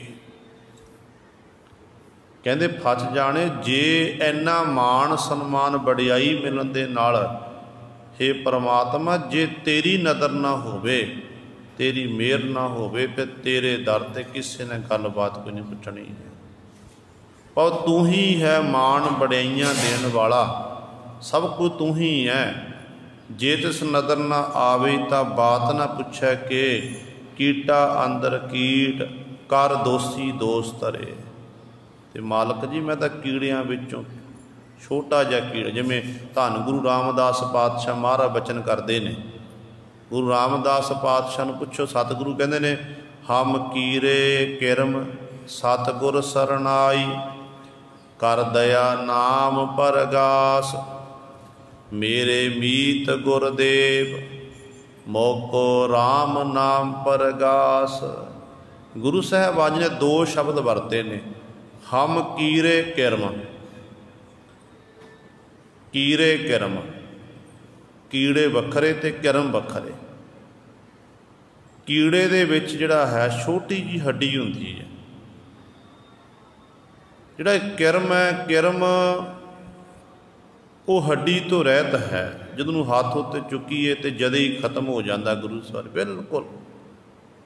ਤੇ ਪਾਤਸ਼ਾਹ ਕਹਿਣ ਲੱਗੇ, ਹੇ ਪਰਮਾਤਮਾ ਹਮ ਕੀਰੇ, ਅਸੀਂ ਕੀਰੇ ਹਾਂ ਤੇਰੇ ਦਰ ਦੇ, ਕਿਰਮ ਹਾਂ। ਪਰ ਸਤਿਗੁਰ ਦੀ ਸ਼ਰਨ ਆਈ, ਸ਼ਰਨ ਤੱਕਣਾ ਕੀਤੀ ਹੈ। ਮੇਰੇ ਮੀਤ ਗੁਰਦੇਵ ਮੋਕੋ ਰਾਮ ਨਾਮ ਪਰਗਾਸ। ਹੇ ਮੇਰੇ ਮਿੱਤਰ ਸਰੂਪ ਮੇਰੇ ਗੁਰਦੇਵ ਜੀ, ਮੇਰੇ ਉੱਤੇ ਬਖਸ਼ਿਸ਼ ਕਰੋ, ਰਹਿਮਤ ਕਰੋ। ਮੇਰੇ ਹਿਰਦੇ ਅੰਦਰ ਰਮੰਤੀ ਰਾਮ ਵਾਹਿਗੁਰੂ ਦੇ ਨਾਮ ਦਾ ਪ੍ਰਕਾਸ਼ ਕਰਨਾ ਕਰੋ। ਤੇ ਗੁਰੂ ਸਵਾਰਿਓ ਇਸ ਕਰਕੇ ਸਤਿਗੁਰੂ ਜੀ ਇੱਥੇ ਸਾਨੂੰ ਸਮਝਾਉਂਦੇ ਨੇ, ਭਾਵ ਐਡੀ ਲੰਬੇਰੀ ਤੇਰੀ ਉਮਰ ਹੋ ਜਾਵੇ, ਐਨੀ ਲੰਬੇਰੀ ਉਮਰ ਵਿੱਚ ਤੂੰ ਹਰ ਸਮੇਂ ਹਰ ਵਕਤ ਸਾਸ ਗਰਾਸ ਦੁਆਰਾ ਪਰਮਾਤਮਾ ਦੀ ਸਿਫਤ ਸਲਾਹ ਕਰਦਾ ਰਵੇ। ਕਹਿੰਦੇ ਫਿਰ ਜੇ ਤੂੰ ਇਹ ਸੋਚੇ ਕਿ ਤੂੰ ਉਸ ਮਾਲਕ ਦਾ, ਵਾਹਿਗੁਰੂ ਦੇ ਅੰਤ ਨੂੰ ਪ੍ਰਾਪਤ ਕਰ ਲਿਆ, ਤੇ ਸਤਿਗੁਰੂ ਕਹਿੰਦੇ ਉਸ ਮਾਲਕ ਦਾ ਕੋਈ ਹੱਦ ਬੰਨਾ ਹੈ ਹੀ ਨਹੀਂ ਹੈ। ਕਹਿੰਦੇ ਉਹ ਤਾਂ ਸਾਰਾ ਸੰਸਾਰ ਉਹਨੇ ਬਣਾਇਆ, ਪਰ ਜਿਵੇਂ ਗੁਰੂ ਨਾਨਕ ਸਾਹਿਬ ਮਹਾਰਾਜ ਕਹਿੰਦੇ ਨੇ ਕਿ ਧਰਤੀ ਹੋਰ ਪਰੈ ਹੋਰ ਹੋਰ, ਤਿਸਤੇ ਭਾਰ ਤਲੈ ਕਵਣ ਜੋਰ। ਹਿੰਦੂ ਮਤ ਅਨੁਸਾਰ ਇਹ ਮੰਨਿਆ ਗਿਆ ਕਿ ਜਿਹੜਾ ਇਹ ਧਰਤੀ ਹੈ, ਧਰਤੀ ਨੂੰ ਸਹਾਰਾ ਦਿੱਤਾ ਹੈ ਧੌਲੇ ਬਲਦ ਨੇ। ਹਿੰਦੂ ਮਤ ਅਨੁਸਾਰ ਕਿ ਧੌਲਾ ਬਲਦ ਨੇ ਆਪਣੇ ਸਿੰਘਾਂ ਉੱਤੇ ਧਰਤੀ ਚੁੱਕੀ ਹੋਈ ਹੈ। ਇਹਨਾਂ ਦੇ ਮੁਤਾਬਿਕ ਜਦੋਂ ਉਹ ਬਲਦ ਹੱਥ ਥੱਕਦਾ ਇੱਕ ਸਿੰਘ ਤੋਂ ਦੂਜੇ ਸਿੰਘ ਵੱਲ ਨੂੰ, ਕਹਿੰਦੇ ਇਹ ਧਰਤੀ ਨੂੰ ਹਿਲਾਉਂਦਾ ਚੁੱਕਦਾ ਤੇ ਉਦੋਂ ਪੰਚਾਲ ਆਉਂਦਾ ਹੈ। ਤੇ ਗੁਰੂ ਨਾਨਕ ਪਾਤਸ਼ਾਹ ਮਹਾਰਾਜ ਕਹਿਣ ਨਹੀਂ, ਇਹ ਗਲਤ ਹੈ। ਕਹਿੰਦੇ ਨੇ ਧਰਤੀ ਤਾਂ ਪਰੇ ਤੋਂ ਪਰੇ ਹੈ, ਧਰਤੀ ਹੋਰ ਪਰੈ ਹੋਰ ਹੋਰ। ਕਹਿ ਤਿਸਤੇ ਭਾਰ ਤਲੈ ਕਵਣ ਜੋਰ। ਕਹਿੰਦੇ ਮੰਨ ਲਓ ਇਹ ਮੰਨ ਲਿਆ ਜਾਵੇ ਕਿ ਧੌਲੇ ਬਲਦ ਨੇ ਇਹ ਧਰਤੀ ਚੁੱਕੀ ਹੋਈ ਹੈ, ਪਰ ਕਹਿੰਦੇ ਧੌਲਾ ਬਲਦ ਜਿਹੜਾ ਹੈ ਉਹ ਕਿਹਦੇ ਸਹਾਰੇ ਖੜਿਆ ਹੋਇਆ, ਉਹ ਵੀ ਕਿਸੇ ਨਾ ਕਿਸੇ ਚੀਜ਼ ਦਾ ਸਹਾਰਾ ਲੈ ਕੇ ਖਲੋਤਾ ਹੋਵੇਗਾ ਨਾ। ਇਸ ਕਰਕੇ ਗੁਰੂ ਸਰ ਇਹ ਬਿਲਕੁਲ ਮਨਮਤ ਹੈ। ਅਸਲ ਵਿੱਚ ਪਰਮਾਤਮਾ ਨੇ ਹੀ ਧਰਤੀ ਪੈਦਾ ਕੀਤੀ ਹੈ, ਪਰਿਪੂਰਨ ਪਰਮਾਤਮਾ ਵਾਹਿਗੁਰੂ ਦੇ ਸਹਾਰੇ ਹੀ ਇਹ ਧਰਤੀ ਖਲੋਤੀ ਹੋਈ ਹੈ। ਗੁਰਬਾਣੀ ਮੁਤਾਬਕ ਪਰਮਾਤਮਾ ਨੇ ਹੀ ਸੰਸਾਰ ਦੀ ਉਤਪਤੀ ਕੀਤੀ, ਉਹੀ ਲੈਤਾ ਕਰਨ ਵਾਲਾ, ਉਹੀ ਪਾਲਣਾ ਕਰਨ ਵਾਲਾ ਹੈ, ਤੇ ਉਸ ਨੇ ਹੀ ਇਹ ਸਾਰਾ ਬ੍ਰਹਿਮੰਡ ਬਣਾਉਣਾ ਕੀਤਾ ਹੈ। ਇਸ ਕਰਕੇ ਖੰਡ ਦੀਪ ਸਭ ਲੋਆ, ਜਿੰਨੇ ਵੀ 9 ਖੰਡ ਨੇ, 7 ਦੀਪ ਨੇ, ਹੋਰ ਜਿੰਨੇ ਵੀ ਲੋਕ ਨੇ, ਇਹ ਸਾਰੇ ਉਸ ਪਰਮਾਤਮਾ ਤੋਂ ਪੈਦਾ ਹੋਏ ਨੇ। ਪਰਮਾਤਮਾ ਬਣਾਉਣ ਵਾਲਾ ਹੈ। ਏਕ ਕਵਾਵੈ ਤੇ ਸਭ ਹੋਆ, ਇੱਕ ਵਾਹਿਗੁਰੂ ਪਰਮਾਤਮਾ ਤੋਂ ਹੀ ਇਹ ਸਾਰੇ ਉਤਪੱਤ ਹੋਏ ਨੇ, ਪੈਦਾ ਹੋਏ ਹਨ। ਰਹਾਉ ਤ੍ਰੈ ਗੁਣ ਕੀਆ ਪਸਾਰਾ, ਨਰਕ ਸੁਰਗ ਅਵਤਾਰਾ। ਪਰਮਾਤਮਾ ਨੇ ਇਹ ਖੇਡ ਬਣਾਈ। ਤ੍ਰੈ ਗੁਣ, 3 ਗੁਣ ਦੀ ਮਾਇਆ ਹੈ ਪਰਮਾਤਮਾ ਦੀ, ਰਜ ਗੁਣ, ਤਮ ਗੁਣ, ਸਤ ਗੁਣ ਕਹੀ ਹੈ, ਇਹ ਤੇਰੀ ਸਭ ਮਾਇਆ।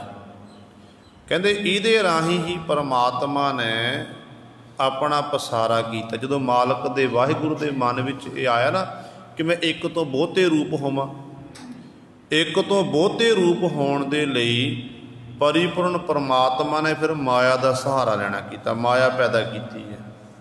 ਮਾਇਆ ਕੀ ਪਰਮਾਤਮਾ ਦੀ ਪੈਦਾ ਕੀਤੀ ਹੋਈ, ਜਿਹੜੀ ਜੀਵਾਂ ਨੂੰ ਆਪਣੇ ਖਚਿਤ ਕਰ ਲੈਂਦੀ ਹੈ, ਪਰ ਹੈ ਮਾਲਕ ਦੇ ਵਾਹਿਗੁਰੂ ਦੇ ਹੁਕਮ ਦੇ ਵਿੱਚ ਹੈ। ਰੋਜ਼ਾਨਾ ਆਪਾਂ ਪੜ੍ਹਦੇ ਹਾਂ ਕਿ ਏਕਾ ਮਾਈ ਜੁਗਤ ਬਿਆਈ, 3 ਚੇਲੇ ਪਰਵਾਨ, ਇੱਕ ਸੰਸਾਰੀ ਇੱਕ ਭੰਡਾਰੀ, ਇੱਕ ਲਾਏ ਦੀਵਾਨ। ਜਿਵਤ ਸੁਭਾਵੈ ਤਿਵੈ ਚਲਾਵੈ, ਜਿਵ ਹੋਵੈ ਫਰਮਾਨ। ਜਿਵੇਂ ਉਸ ਮਾਲਕ ਦਾ ਫਰਮਾਨ ਹੁਕਮ ਹੁੰਦਾ ਉਸੇ ਤਰ੍ਹਾਂ ਚੱਲ ਰਹੇ ਨੇ। ਦੁਨੀਆ ਦੇ ਲੋਕਾਂ ਨੇ ਇਹਨਾਂ ਨੂੰ ਹੀ ਬ੍ਰਹਮਾ ਵਿਸ਼ਨੂੰ ਮਹੇਸ਼ ਨੂੰ ਭਗਵਾਨ ਮੰਨ ਕੇ ਦੀ ਪੂਜਾ ਕਰਨ ਲੱਗ ਪਏ। ਪਰ ਪਾਤਸ਼ਾਹ ਕਹਿੰਦੇ ਜਿਵਤ ਸੁਭਾਵੈ ਤਿਵੈ ਚਲਾਵੈ, ਜਿਵ ਹੋਵੈ ਫਰਮਾਨ। ਕਹਿੰਦੇ ਜਿਵੇਂ ਉਸ ਮਾਲਕ ਦਾ ਫਰਮਾਨ ਹੁੰਦਾ, ਹੁਕਮ ਹੁੰਦਾ ਨਾ, ਇਹ ਤਾਂ ਹੁਕਮ ਦੇ ਵਿੱਚ ਚਾਕਰੀ ਕਰ ਰਹੇ ਨੇ, ਹੁਕਮ ਨੂੰ ਮੰਨ ਕੇ ਇਹ ਕਾਰ ਕਰ ਰਹੇ ਹਨ। ਇਸ ਕਰਕੇ ਪਰਮਾਤਮਾ ਨੇ ਹੀ 3 ਗੁਣਾਂ ਦੇ ਰਾਹੀਂ ਇਹ ਆਪਣਾ ਪਸਾਰਾ ਫਲਾਣਾ ਕੀਤਾ, ਫਿਰ ਜੀਵ ਪੈਦਾ ਕੀਤੇ। ਇਕਨਾਂ ਨੂੰ ਕਹਿੰਦੇ ਨਰਕਾਂ ਦੇ ਵਿੱਚ ਪਾ ਦਿੱਤਾ, ਇਕਨਾਂ ਨੂੰ ਸਵਰਗਾਂ ਦੇ ਵਿੱਚ ਭੇਜਿਆ। ਭਾਵ ਇਹਨਾਂ ਦੀ ਇਕਨਾਂ ਦੀ ਅਵਸਥਾ ਇਹੋ ਜਿਹੀ, ਜਿਹੜੇ ਚੰਗੇ ਕੰਮ ਕਰਦੇ ਨੇ, ਨਾਮ ਜਪਦੇ ਨੇ, ਬਾਣੀ ਪੜ੍ਹਦੇ, ਸਿਮਰਨ ਕਰਦੇ, ਉਸ ਪ੍ਰਭੂ ਨੂੰ ਚੇਤੇ ਰੱਖਦੇ ਨੇ। ਇੱਕ ਐਸੇ ਨੇ ਜਿਹੜੇ ਗੁਰੂ ਸਵਾਰੇ, ਜਿਨ੍ਹਾਂ ਨੂੰ ਪਰਮਾਤਮਾ ਦਾ ਨਾਮ ਭੁੱਲਿਆ ਹੋਇਆ, ਜਿਹੜਾ ਪਰਮਾਤਮਾ ਦਾ ਨਾਮ ਵਿਸਾਰਿਆ ਹੋਇਆ ਹੈ, ਉਹਨਾਂ ਦੇ ਬਾਬਾ ਸਤਿਗੁਰੂ ਕਹਿੰਦੇ ਨੇ ਵੀ ਉਹ ਇਸ ਤਰ੍ਹਾਂ ਸਬੀਆ ਬਾਣ ਜੰਗਲ ਦੇ ਵਿੱਚ ਭਟਕ ਰਹੇ ਹਨ। ਹੁਣ ਕਿਸੇ ਪ੍ਰਕਾਰ ਦੀ ਸੋਝੀ ਨਹੀਂ ਹੈ, ਸਭ ਕੁਝ ਵਾਹਿਗੁਰੂ ਦੇ ਹੁਕਮ ਦੇ ਵਿੱਚ ਹੀ ਹੈ। ਉਹਦੀ ਹੀ ਖੇਡ ਬਣਾਈ ਹੋਈ, ਚੰਗਿਆਈ ਤੇ ਬੁਰਿਆਈ ਉਹਦੀ ਪੈਦਾ ਕੀਤੀ ਹੋਈ ਹੈ। ਜੇ ਸੰਸਾਰ ਵਿੱਚ ਬੁਰਿਆਈ ਨਾ ਹੋਵੇ, ਚੰਗਿਆਈ ਦੀ ਕੀਮਤ ਨਹੀਂ ਪੈਣੀ ਹੈ।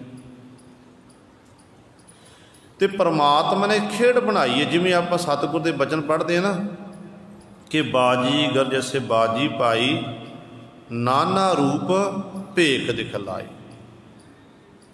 ਹੈ ਪਰਮਾਤਮਾ ਇੱਕ ਹੈ। ਜਿੰਨੇ ਵੀ ਆਪਾਂ ਸਾਰੇ ਪਰਮਾਤਮਾ ਦੀ ਅੰਸ਼ ਹੀ ਹੈ। ਪਰਿਪੂਰਨ ਪਰਮਾਤਮਾ ਵਿੱਚੋਂ ਪੈਦਾ ਹੋਏ ਨੇ ਤੇ ਉਹਦੇ ਵਿੱਚ ਹੀ ਆਪਾਂ ਲੀਨ ਹੋਣਾ ਹੈ। ਕਿਉਂਕਿ ਸਾਨੂੰ ਆਖਿਆ ਜੀਵ ਆਤਮਾ, ਪਰਮਾਤਮਾ ਨੂੰ ਪਰਮਾਤਮਾ ਕਿਉਂ ਆਖਿਆ? ਕਿ ਪਰਮ ਆਤਮਾ ਦਾ ਉਹ ਮਾਲਕ ਹੈ। ਜਿਵੇਂ ਸਮੁੰਦਰ ਦੇ ਵਿੱਚੋਂ ਅਨੇਕਾਂ ਨਦੀਆਂ ਦਾ ਰੂਪ ਧਾਰਨ ਕਰ ਜਾਂਦੇ। ਪਾਣੀ ਜਿਹੜਾ ਹੈ ਉਹ ਨਦੀਆਂ ਦਾ ਰੂਪ ਕੋਈ ਧਾਰਨ ਕਰ ਗਿਆ, ਕੋਈ ਦਰਿਆਵਾਂ ਦਾ ਰੂਪ ਧਾਰਨ ਕਰਕੇ, ਹੈ ਤਾਂ ਸਮੁੰਦਰ ਦਾ ਪਾਣੀ ਹੈ ਨਾ। ਉਹ ਵੱਖਰੇ ਹੋ ਗਏ। ਜਦੋਂ ਵੱਖਰਾ ਭਾਸ਼ਣਾ ਕੀਤਾ ਤੇ ਉਦੋਂ ਫਿਰ ਉਹ ਵੱਖਰੇ ਚੱਲਦੇ ਨੇ, ਪਰ ਹੈ ਸਮੁੰਦਰ ਦਾ ਹੀ ਸਾਰਾ ਪਾਣੀ ਹੈ। ਇਸੇ ਤਰ੍ਹਾਂ ਜਿੰਨੇ ਵੀ ਜੀਵ ਜੰਤੂ ਨੇ ਸਾਰੇ ਉਸ ਮਾਲਕ ਦੇ ਵਾਹਿਗੁਰੂ ਦੇ ਪੈਦਾ ਕੀਤੇ ਨੇ। ਤੇ ਵਾਹਿਗੁਰੂ ਹੀ ਇਕਨਾਂ ਨੂੰ ਗੁਰੂ ਸਵਾਰਿਓ ਚੰਗੇ ਕਰਮ ਕਰਨ ਲਈ ਲਾ ਦਿੰਦਾ ਹੈ। ਉਹਨਾਂ ਪਾਸੋਂ ਨਾਮ ਜਪਾਉਂਦਾ, ਲੋਕ ਭਲਾਈ ਦੇ ਕੰਮ ਕਰਾਉਂਦਾ, ਬਾਣੀ ਪੜ੍ਹਾਉਂਦਾ। ਤੇ ਇਕਨਾਂ ਨੂੰ ਗੁਰੂ ਸਵਾਰਿਓ ਸਤਿਗੁਰੂ ਜੀ ਨੇ ਖੇਡ ਵਰਤਾਈ ਹੋਈ ਹੈ ਕਿ ਪਰਮੇਸ਼ਰ ਵਾਹਿਗੁਰੂ ਦੇ ਨਾਮ ਦੇ ਬਿਲਕੁਲ ਉਹ ਨੇੜੇ ਨਹੀਂ ਆਉਂਦੇ। ਕਦੇ ਉਹਨਾਂ ਨੇ ਆਪਣੀ ਸਾਰੀ ਜ਼ਿੰਦਗੀ 100 ਸਾਲ ਜ਼ਿੰਦਗੀ ਲੰਘ ਜਾਂਦੀ ਹੈ, ਕਦੇ ਮੁੱਖੋਂ ਉਹ ਵਾਹਿਗੁਰੂ ਨਹੀਂ ਆਖ ਸਕਦੇ, ਕਿਉਂਕਿ ਹੁਕਮ ਨਹੀਂ ਹੁੰਦਾ। ਹੁਕਮ ਤੋਂ ਬਿਨਾਂ ਗੁਰੂ ਸਵਾਰੇ ਨਾਮ ਨਹੀਂ ਜਪਿਆ ਜਾ ਸਕਦਾ। ਹਾਂ, ਜੇ ਅਸੀਂ ਸਭ ਕੁਝ ਹੈ ਪਰਮਾਤਮਾ ਦੇ ਹੁਕਮ ਦੇ ਵਿੱਚ, ਪਰ ਇੱਕ ਕੰਮ ਆਪਾਂ ਕਰ ਸਕਦੇ, ਬੇਨਤੀ ਜ਼ਰੂਰ ਕਰ ਸਕਦੇ ਮਾਲਕ ਦੇ ਚਰਨਾਂ 'ਚ। ਉਹਦਾ ਪਰਮਾਤਮਾ ਦੀ ਖੇਡ ਐਸੀ ਹੈ, ਪਤਾ ਨਹੀਂ ਕਈਆਂ ਨੂੰ ਪਰਮਾਤਮਾ ਨੇ ਜਿਹੜੇ ਬੜੇ ਦਾਨੇ ਸਿਆਣੇ ਉਹਨਾਂ ਨੂੰ ਮਾਲਕ ਵਾਹਿਗੁਰੂ ਮੰਦਬੁੱਧੀ ਬਣਾ ਦਿੰਦਾ ਹੈ, ਤੇ ਮੰਦਬੁੱਧੀਆਂ ਨੂੰ ਗੁਰੂ ਸਰੇ ਮਾਲਕ ਵਾਹਿਗੁਰੂ ਸਿਆਣਾ ਬਣਾ ਦਿੰਦਾ ਹੈ।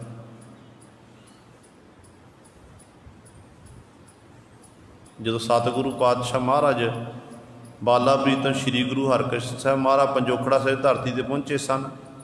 ਪੰਜੋਖੜੇ ਨਗਰ ਵਿੱਚ ਲਾਲ ਚੰਦ ਪੰਡਤ ਜਿਹੜਾ ਦਾਨਾ ਸੀ, ਸਿਆਣਾ ਸੀ, ਤੇ ਉਹਦਾ ਛੱਜੂ ਝੀਵਰ ਜਿਹੜਾ ਗੂੰਗਾ ਸੀ, ਗੁਰੂ ਬੋਲ ਨਹੀਂ ਸਕਦਾ, ਪੜ੍ਹਿਆ ਲਿਖਿਆ ਵੀ ਨਹੀਂ ਸੀ। ਖੇਡ ਆਪ ਜੀ ਭਲੀ ਪਤ ਜਾਣੂਓ ਕਿ ਕਿਵੇਂ ਸੱਜੂ ਝੀਵਰ ਪਾਸੋਂ ਗੀਤਾ ਦੇ ਅਰਥ ਕਰਵਾ ਦਿੱਤੇ। ਜਿਹੜਾ ਆਪਣੇ ਆਪ ਨੂੰ ਦਾਨਾ ਸਿਆਣਾ ਅਖਵਾਉਂਦਾ ਸੀ ਕਿ ਮੈਂ ਵਿਦਵਾਨ ਹਾਂ, ਉਹ ਲਾਲ ਚੰਦ ਗੁਰੂ ਸਰੇ ਉਹ ਝੂਠਾ ਪੈ ਗਿਆ। ਕਾਰਨ ਕੀ ਸੀ? ਕਿ ਲਾਲ ਚੰਦ ਦੇ ਅੰਦਰ ਹੰਕਾਰ ਆ ਗਿਆ। ਸਿਆਣੇ ਦੀ ਕਹਾਵਤ ਹੈ, ਹੰਕਾਰਿਆ ਸੋ ਮਾਰਿਆ। ਜਿਹਦੇ ਵਿੱਚ ਹੰਕਾਰ ਆ ਜਾਂਦਾ ਫਿਰ ਉਹ ਮਰ ਜਾਂਦਾ, ਖਤਮ ਹੋ ਜਾਂਦਾ। ਹੁਣ ਰਾਵਣ ਦੀ ਜਿੰਨੀ ਭਗਤੀ ਸੀ, ਰਾਵਣ ਦੇ ਬਾਬਤ ਆਪਾਂ ਸਾਰੇ ਜਾਣਦੇ ਆ, ਜਿੰਨੀ ਉਹਦੀ ਭਜਨ ਬੰਦਗੀ ਸੀ ਉਹਦੀ ਬਰੋਬਰਤਾ ਕੋਈ ਨਹੀਂ ਕਰ ਸਕਦਾ ਸੀ। ਪਰ ਇੱਕ ਹੰਕਾਰ ਰਾਵਣ ਦੇ ਮਨ ਵਿੱਚ ਆਇਆ, ਜਿਸ ਕਰਕੇ ਰਾਵਣ ਦੀ ਮੌਤ ਹੋ ਗਈ। ਤੇ ਸਤਿਗੁਰੂ ਇੱਥੇ ਸਮਝਾਉਂਦੇ ਨੇ ਉਹਦੇ ਲਾਲ ਚੰਦ ਦੀ ਹਾਰ ਹੋਈ ਤੇ ਗੁਰੂ ਛੱਜੂ ਝੀਵਰ ਨੂੰ ਸਤਿਗੁਰੂ ਪਾਸ਼ਾ ਬੋਲਣ ਦੀ ਸ਼ਕਤੀ ਬਖਸ਼ਿਸ਼ ਕੀਤੀ, ਉਹਨੂੰ ਗਿਆਨ ਬਖਸ਼ਿਆ ਤੇ ਐਡੀ ਵੱਡੀ ਸਤਿਗੁਰੂ ਜੀ ਨੇ ਬਖਸ਼ਿਸ਼ ਕਰ ਦਿੱਤੀ। ਤੋ ਸਤਿਗੁਰੂ ਕਹਿੰਦੇ ਨੇ ਇਸ ਤਰ੍ਹਾਂ ਉਸ ਮਾਲਕ ਦੇ ਹੁਕਮ ਦੇ ਵਿੱਚ ਹੈ, ਪਰ ਅਰਦਾਸ ਬੇਨਤੀ ਕਰਨਾ ਸਾਡਾ ਫਰਜ਼ ਬਣਦਾ ਹੈ। ਤੇ ਨਰਕ ਸੁਰਗ ਅਵਤਾਰਾ, ਕਹਿੰਦੇ ਵਾਹਿਗੁਰੂ ਨੇ ਆਪ ਹੀ ਕਈਆਂ ਨੂੰ ਨਰਕਾਂ ਵਿੱਚ ਪਾਇਆ, ਕਈਆਂ ਨੂੰ ਸਵਰਗਾਂ ਵਿੱਚ ਮਾਲਕ ਭੇਜ ਦਿੰਦਾ। ਕਹਿੰਦੇ ਇਸ ਤਰ੍ਹਾਂ ਬਾਰ-ਬਾਰ ਜੀਵ ਜੰਮਦੇ, ਬਾਰ-ਬਾਰ ਮਰਦੇ ਹਨ। ਹੋਮੈ ਆਵੈ ਜਾਈ, ਮਨ ਟਿਕਣ ਨਾ ਪਾਵੈ ਰਾਈ। ਫਿਰ ਸਵਾਲ ਕੀਤਾ ਗੁਰੂ ਨਾਨਕ ਸਾਹਿਬ ਮਹਾਰਾਜ ਨੂੰ ਕਿ ਧੰਨ ਗੁਰੂ ਅਰਜਨ ਦੇਵ ਮਹਾਰਾਜ ਨੂੰ ਕਿ ਸਤਿਗੁਰੂ ਜੀ ਆਪ ਜੀ ਕਿਰਪਾ ਕਰਕੇ ਦੱਸੋ, ਫਿਰ ਜੀਵ ਬਾਰ-ਬਾਰ ਜੰਮਦੇ ਕਿਉਂ ਨੇ, ਮਰਦੇ ਕਿਉਂ ਨੇ? ਇਹ ਸਿਲਸਿਲਾ ਲਗਾਤਾਰ ਜਾਰੀ ਹੈ, ਕੋਈ ਸਮਝ ਨਹੀਂ ਆ ਰਹੀ। ਤੇ ਧੰਨ ਗੁਰੂ ਅਰਜਨ ਦੇਵ ਮਹਾਰਾਜ ਕਹਿਣ ਲੱਗੇ ਕਿ ਹੋਮੈ ਇਹ ਕਾਰਨ ਹੈ। ਹੋਮੈ ਮਨੁੱਖ ਦੇ ਅੰਦਰ ਮੈਂ ਪੁਣਾ ਹੈ। ਮਨੁੱਖ ਅਹੰਕਾਰ ਦੇ ਵਿੱਚ ਹੈ, ਜਿਸ ਕਰਕੇ ਇਹ ਅਹੰਕਾਰ ਹੀ ਸਾਨੂੰ ਵਾਰ-ਵਾਰ ਸਾਡਾ ਜਿਹੜਾ ਜੰਮਣ ਮਰਨ ਦੇ ਚੱਕਰ ਵੀ ਸਾਨੂੰ ਪਾਇਆ ਹੋਇਆ ਹੈ। ਜਿਨ੍ਹਾਂ ਦੇ ਮਨ ਵਿੱਚੋਂ ਮੈਂ ਨਿਕਲ ਗਈ, ਜਿਨ੍ਹਾਂ ਦੇ ਮਨ ਵਿੱਚੋਂ ਹਉਮੈ ਖਤਮ ਹੋ ਗਈ, ਫਿਰ ਉਹ ਮਾਲਕ ਦੇ ਦਰ 'ਤੇ ਗੁਰੂ ਸਾਹਿਬ ਪ੍ਰਵਾਨ ਹੋ ਗਏ। ਜਿਵੇਂ ਭਗਤ ਕਬੀਰ ਸਾਹਿਬਾਨ ਜੀ ਕਹਿੰਦੇ ਨੇ, ਕਬੀਰ ਤੂੰ ਤੂੰ ਕਰਤਾ ਤੂੰ ਹੁਆ, ਮੁਝ ਮੈਂ ਰਹਾ ਨਾ ਹੂੰ, ਜਬ ਆਪਾ ਫਰਕਾ ਮਿਟ ਗਿਆ, ਜਦ ਦੇਖੋ ਤਤ ਤੂੰ। ਫਿਰ ਕਹਿੰਦੇ ਨੇ, ਕਬੀਰ ਮੇਰਾ ਮੁਝ ਮੈਂ ਕਿਛ ਨਹੀਂ, ਜੋ ਕਿਛ ਹੈ ਸੋ ਤੇਰਾ, ਤੇਰਾ ਤੁਝ ਕੋ ਸੌਂਪ ਤੇ ਕਿਆ ਲਾਗੈ ਮੇਰਾ। ਇਹ ਫਿਰ ਅਵਸਥਾ ਬਣਦੀ ਹੈ ਜਦੋਂ ਅੰਦਰੋਂ ਹਉਮੈ ਖਤਮ ਹੋ ਜਾਵੇ। ਕਹਿੰਦੇ ਨੇ ਕਬੀਰ ਸਾਹਿਬਾਨ ਜੀ ਦੇ ਜੀਵਨ ਦੀ ਘਟਨਾ ਯਾਦ ਆ ਗਈ।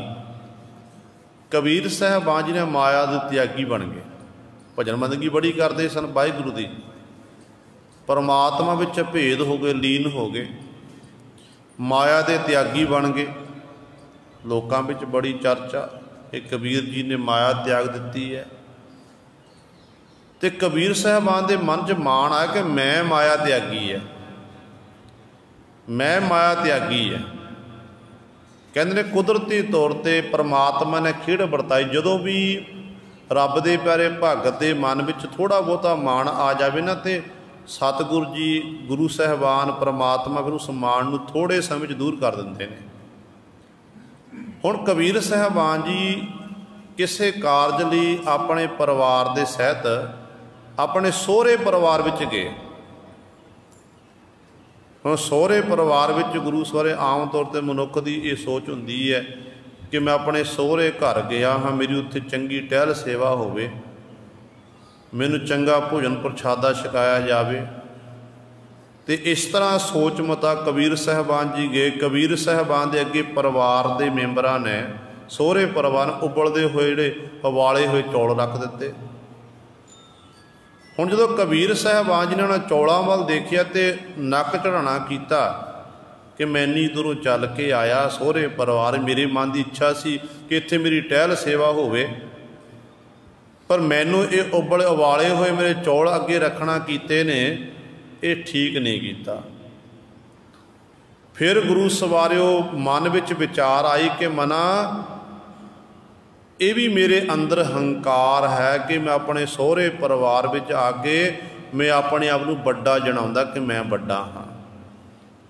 ਫਿਰ ਕਬੀਰ ਸਾਹਿਬਾਨ ਦੇ ਮਨ ਨੂੰ ਚਪੇੜ ਵੱਜੀ, ਕਹਿਣ ਲੱਗੇ ਮੈਂ ਤਾਂ ਮਾਇਆ ਦਾ ਤਿਆਗੀ ਬਣਿਆ ਫਿਰਦਾ ਹਾਂ, ਕਿ ਮੈਂ ਕਹਿੰਦਾ ਦੁਨੀਆ ਅੰਦਰੋਂ ਮੈਂ ਮਾਇਆ ਤਿਆਗ ਦਿੱਤੀ ਹੈ, ਪਰ ਮੇਰੇ ਅੰਦਰੋਂ ਮਾਣ ਤਾਂ ਖਤਮ ਨਹੀਂ ਹੋਇਆ ਤੇ ਮਾਣ ਦੇ ਨਾਲ ਮੈਂ ਭਰਿਆ ਹੋਇਆ ਹਾਂ। ਫਿਰ ਕਬੀਰ ਸਾਹਿਬਾਨ ਜੀ ਦੇ ਮੁੱਖੋਂ ਗੁਰੂ ਸਾਹਿਬ ਸ਼ਬਦ ਉਚਾਰਨ ਕੀਤਾ, ਬਾਣੀ ਆਈ, ਕਹਿਣ ਲੱਗੇ ਕਬੀਰ ਮਾਇਆ ਤਜੀ ਤੋ ਕਿਆ ਭਇਆ, ਜੋ ਮਾਨ ਤਜਿਆ ਨਾ ਜਾਏ, ਮਾਨ ਮੁਨੀ ਮੁਨਬਰ ਗਲੇ, ਮਾਨ ਸਭੈ ਕੋ ਖਾਏ। ਕਹਿੰਦੇ ਕੀ ਹੋ ਗਿਆ ਜੇ ਮਾਇਆ ਛੱਡ ਦਿੱਤੀ ਪਰ ਮਾਣ ਤਾਂ ਤਿਆਗਿਆ ਨਹੀਂ। ਕਹਿੰਦੇ ਇਹ ਮਾਣ ਜਿਹੜੇ ਵੱਡੇ ਵੱਡੇ ਮੁਨੀਵਰ ਲੋਕ ਨੇ ਨਾ, ਰਿਸ਼ੀ ਮੁਨੀ ਇਤਿਆਦਿਕ ਨੇ, ਉਹਨਾਂ ਦੇ ਗਲ ਤੱਕ ਪਹੁੰਚਿਆ ਹੋਇਆ। ਮਾਨ ਮੁਨੀ ਮੁਨਬਰ ਗਲੇ, ਮਾਨ ਸਭੈ ਕੋ ਖਾਏ। ਇਹ ਮਾਣ ਹੰਕਾਰ ਹੀ ਹਰ ਇੱਕ ਜੀਵ ਨੂੰ ਖਤਮ ਕਰ ਦਿੰਦਾ ਹੈ। ਸੋ ਸਤਿਗੁਰੂ ਇੱਥੇ ਬਚਨ ਕਰਦੇ ਨੇ ਕਿ ਇਹ ਜਿਹੜਾ ਹਉਮੈ ਹੈ, ਮਾਣ ਹੈ, ਇਹੀ ਜੀਵ ਦਾ ਕਾਰਨ ਬਣਦਾ, ਜੰਮਣ ਮਰਨ ਦਾ ਕਾਰਨ, ਜਿਸ ਕਰਕੇ ਜੀਵ ਬਾਰ-ਬਾਰ ਜੰਮਦਾ, ਬਾਰ-ਬਾਰ ਮਰਦਾ। ਇਹ ਨਹੀਂ ਹਰ ਪਲ ਮਨੁੱਖ ਬਣ ਜਾਣਾ। ਟੇਢੀਆਂ ਮੇਢੀਆਂ ਜੂਨਾਂ, 84 ਜੂਨਾਂ ਵਿੱਚ ਭਟਕਦਾ ਹੈ। ਹਉਮੈ ਆਵੈ ਜਾਈ, ਕਹਿੰਦੇ ਇਸ ਤਰ੍ਹਾਂ ਹਉਮੈ ਦੇ ਵਿੱਚ ਹੀ ਜੀਵ ਆਉਂਦਾ, ਹਉਮੈ ਵਿੱਚ ਚਲਿਆ ਜਾਂਦਾ। ਇਸ ਤਰ੍ਹਾਂ ਅਨੇਕਾਂ ਜੂਨਾਂ ਵਿੱਚ ਭਟਕਦਾ ਫਿਰਦਾ ਹੈ। ਮਨ ਟਿਕਣ ਨਾ ਪਾਵੈ ਰਾਈ, ਕਹਿੰਦੇ ਇਸ ਤਰ੍ਹਾਂ ਜਿਹੜਾ ਮਨ ਰੱਤੀ ਰਾਈ ਮਤਲਬ ਰੱਤੀ ਮਾਤਰ ਵੀ, ਕਹਿੰਦੇ ਇਹ ਮਨ ਜਿਹੜਾ ਹਉਮੈ ਕਰਕੇ ਇਹ ਟਿਕ ਨਹੀਂ ਰਿਹਾ ਹੈ। ਬਾਜ ਗੁਰੂ ਗੋਬਾਰਾ, ਮਿਲ ਸਤਿਗੁਰ ਨਿਸਤਾਰਾ। ਫਿਰ ਸਤਿਗੁਰੂ ਦੇ ਚਰਨਾਂ 'ਚ ਸਵਾਲ ਕੀਤਾ, ਕਹਿਣ ਲੱਗੇ ਪਾਤਸ਼ਾਹ ਜੀ फिर मन नूं किवें टिकाईए, ये होमै नूं किवें दूर करिए। गुरु साहिबान जी कहन लगे कि सब तो पहला गुरु वाले बनना जरूरी है। गुरु तो बिना गुबारा का अर्थ है घुप हनेरा, कि जे गुरु नहीं है, गुरु वाले नहीं बने, कहते जिंदगी विच फिर घुप हनेरा ही है, हनेरा ही है। देखो परमात्मा ने मनुख नूं कितनी सोहनी जिंदगी बख्शिश की है। दिन रात सानू सौण वास्ते बना दी, दिन गुरु सवारे सानू काम धंधे करन दे लई। जे आपां सोच लईए कि दिन चढ़े न रात ही होवे, हनेरा ही होवे, आपां साडी जिंदगी फिर किहो जी होनी सी? साडी जिंदगी फिर नरकां जैसी होनी सी। समय समय अनुसार परमात्मा ने कुदरत इस तरह बनाना कीती है परमात्मा ने कि मनुख अपनी जिंदगी वधिया तरीके नाल बतीत कर सके। पर परमात्मा की बनाई हुई कुदरत नाल अज मनुख ही खिलवाड़ कर रहा है। थावां थावां ते बड़े बड़े दरख्त लगे हुए सन, उन्हां दरख्तां नूं वढ़ दिता जिहदे राहीं सानूं ऑक्सीजन प्राप्त होनी सी। इहो जे गुरु सवारिओ साडीआं जिहड़ियां फसलां हो रहीआं ने ते फसलां उत्ते स्प्रे की जाती है, आपां एक तरह ये जहर आप पी रहे ने, लुकाई नूं पिला रहे हैं। ये कुदरत नाल खिलवाड़ है। ते गुरु सवारिओ सतगुर जिवें घुप हनेरा, ते साडी हालत आपां चाहे साडी जिंदगी च रात है चाहे दिन, आपां घुप हनेरे विच ही हैं। जिमें को उल्लू नूं देखो, जदों कह दिन चढ़दा ना, दिन चढ़न दे उल्लू अन्ना हो जाता, उल्लू नूं दिखाई नहीं दिंदा है। ते सच जाने साडी हालत भी उस उल्लू जैसी हो गई है। ते गुरबाणी विच सतगुरु सानू बार बार कह रहे ने कि सिखा तू अमृत वेले उठ के नाम बाणी का अभ्यास कर। सिखा बाज गुरु गवारा, गुरु तो बिना तेरी गत नहीं है, घुप हनेरा है।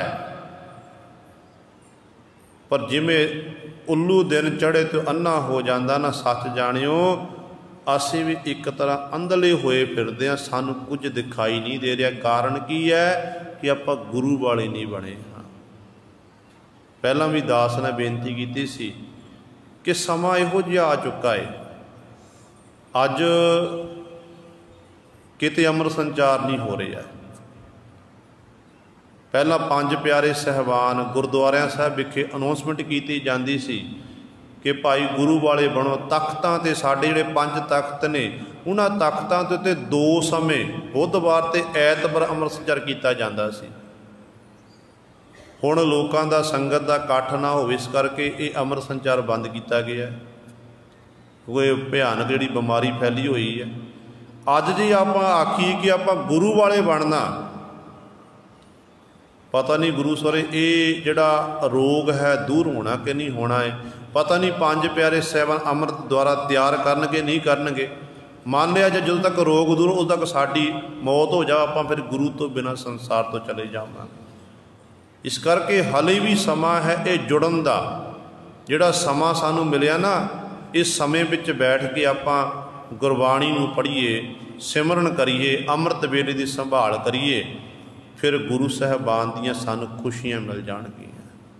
कोई ना कोई सतगुर ने हीला वसीला करना। जे ये बीमारी फैली है ना, जिहड़ी चीज़ पैदा हुई है उहदा एक दिन अंत होंदा है।